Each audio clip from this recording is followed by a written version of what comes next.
Entry-level jobs are vanishing at an alarming rate. It's likely to be one of the most challenging times in history for graduates to get a job today. The perfect storm of AI, political instability, and economic uncertainty are causing what some are calling the jobpocalypse. If you don't hire people right now, the company will cease to exist in 15 years. If the first rung of the job ladder is disappearing, what does that mean for the future of work? I'm Isabel Barrick. I lead the FT's Working It Brand, speaking, presenting and writing about management, leadership and workplaces. In this series, I'll explore some of the most pressing issues around the future of work and talk to senior leaders about how they are making work better. Human beings are wired to resist change. For everyone.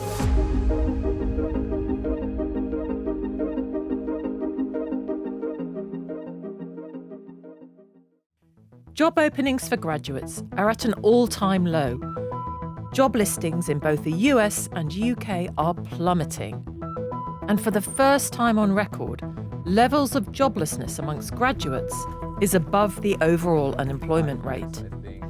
When I met with industry experts a year ago, we talked about the big problem facing recruiters, the skills shortage, and the AI arms race changing the way people applied for roles.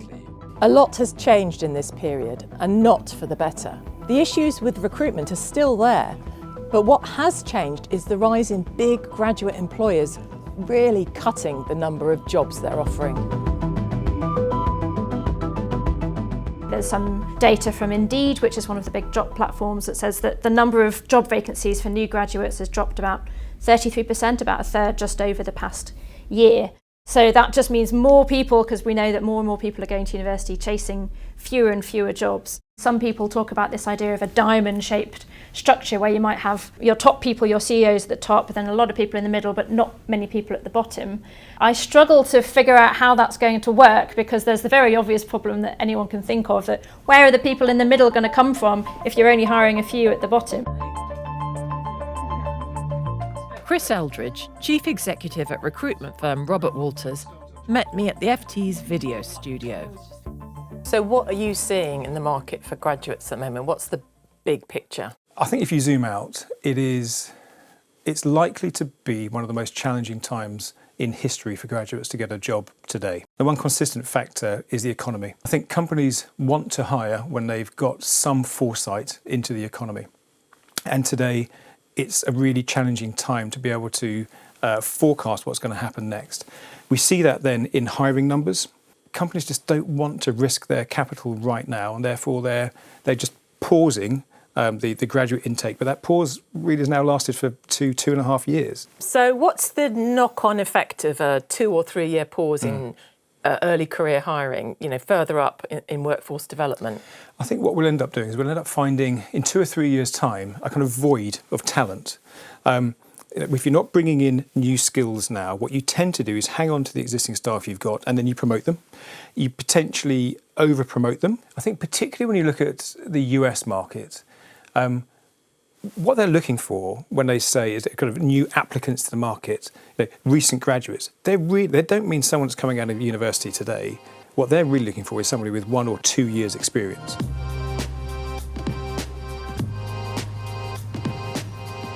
I went to Paris to meet Xiaomi Cléda, co-founder and CEO of AI-powered recruitment platform Welcome to the Jungle, which attracts large numbers of new graduates looking for their first jobs. Just on our platform since 2024, I think you've seen like a very sharp decline on entry-level jobs like posted by companies. And even more specifically, you see that this decline has been like 3 times faster and higher than other positions for more senior people. So basically what does it mean is that companies are really like waiting to see if what is the impact of AI? Does it mean that we don't have to recruit like entry-level positions? And most importantly, what are we going to do with more senior roles? So a lot of people, in fact, are waiting. And because companies are waiting, you see this decline going faster and faster. Do you think that employers realise that they have this kind of if we say social duty, maybe it's more than that, imperative to train people from the start, otherwise they'll have no pipeline? Or are they just focused on the money? I think it's hard for companies to think about like social duty without like putting like their money problems first. But I think they know that it's going to be a big long-term problems. Just look, for instance, at two specific industries, which are like accounting and law firms. Because probably with AI, we can do a lot of stuff, like maybe 80% of what junior lawyers do. But the problem is also, for instance, the average age in this law firm is 55. And so if you don't hire people right now, the company will cease to exist in 15 years. I don't think AI will replace everything, and anyway, we don't know. And so the problem is that we don't know who is making a mistake. The graduate jobs crisis is much more nuanced than just being down to AI. But there are companies that have gone all in on artificial intelligence and have cut jobs. And the results have been varied. We're in the very early days of figuring out how robust this technology is in the real world of the workplace and outside of a few specialised things. And so I think it's quite possible that we'll see some companies getting carried away and laying off swathes of their staff and saying they'll replace them with AI agents, and then discovering that it's actually much more difficult than they realised to make this work in a way that's reliable, accurate, cyber secure. And so you might see some wrong turns and missteps along the way.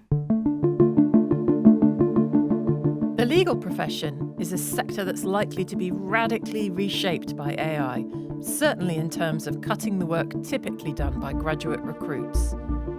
I met with Julian Taylor, senior partner of international law firm Simmons & Simmons, who have fully committed to an AI future. So looking ahead, what kind of role will this kind of AI tool play in future? We're just at the very beginning in the legal profession. I think it's going to do a huge amount of some of the more commoditized work that takes place at the moment, the more data-orientated, the analytical work, administrative, vast amount of that will be done by AI. I've got no doubt about that. 3-5 years from now, I think things will look quite different. Will it change the career structure of a lawyer? Will it change the org chart? Yeah, I mean, some organisations have been coming out and saying, well, they're going to hire fewer, particularly graduate lawyers. I think that's just really dangerous. I think if you start cutting your numbers, you need to think about what's your pipeline like for the future. And if we get too narrow at the entry point, I think that will create problems further down the line. It's much easier to take your talent from your own trainees. We'll need to think differently about how we train our people. But I think it's really important to retain that pipeline. So we've talked about the structure of how a junior lawyer would work at the moment. There's a lot of repetition and what probably in the past would be called drudge work. If that's going, or there's much less of it, what happens next for them in the new era?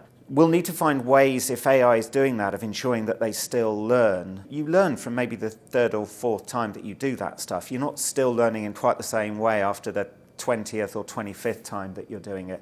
I think there's a real opportunity to move our trainees who are highly smart, highly skilled, kind of further up the value chain in terms of the work that they're doing. I think a lot of the time in big law firms, more junior lawyers and trainees are protected for quite a long time from that higher value work.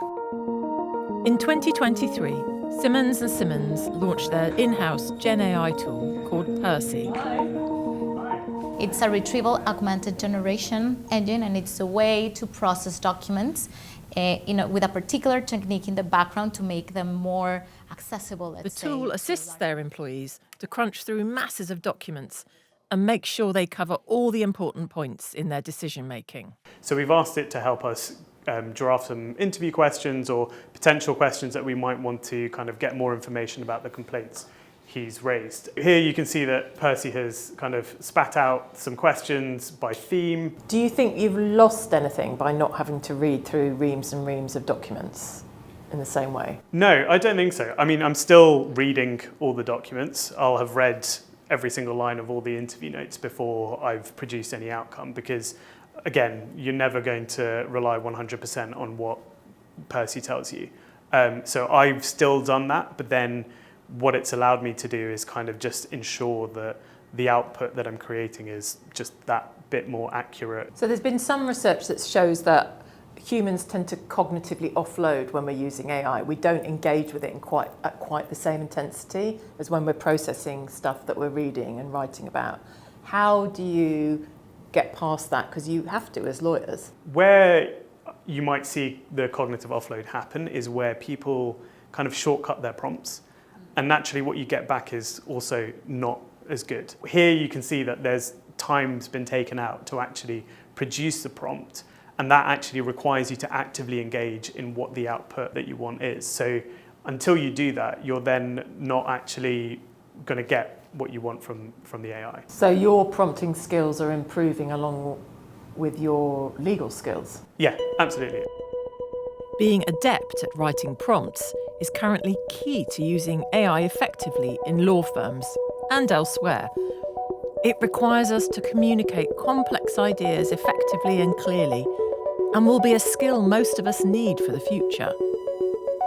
Expensive talent wars still continue in the legal sector. But could the lure of AI training and job augmentation be what sways the best talent? You've got to be comfortable using AI.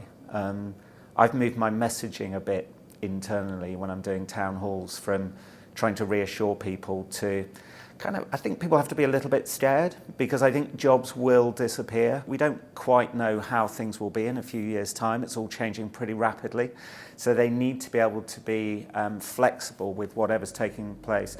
As employees, we have to accept that our bosses are in a period of experimentation, and we're part of it. Some of them are going all in on AI at the expense of jobs, and some of them are maintaining hiring, especially at the junior level. But for students and graduates, it raises the question of whether university is even worth it anymore. My feeling is yes.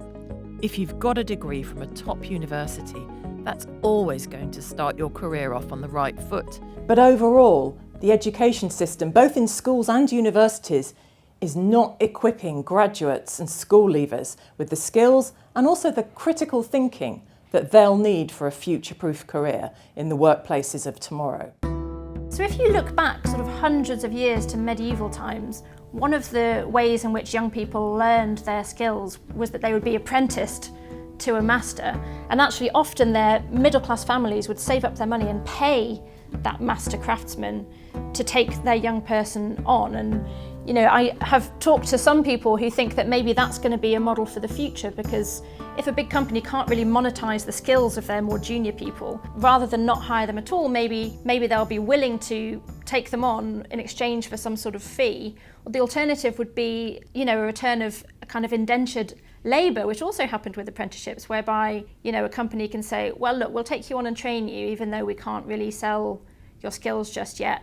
But in return, you know, once you're fully trained, you're going to need to stick with us for 10 years or whatever. It's interesting to see how these sort of super modern problems are having people reaching into the history books for potential solutions. AI evangelists are saying that the skills that will be needed for entry-level jobs in future are changing fast. And some of them are even guessing what skills are going to be needed for jobs that don't exist yet. But in the meantime, we're cutting those entry-level jobs and the drudgery that goes with it. But are we throwing out something valuable when we do that? Those entry-level jobs create the pipeline for the future. And without it, we may all be adrift.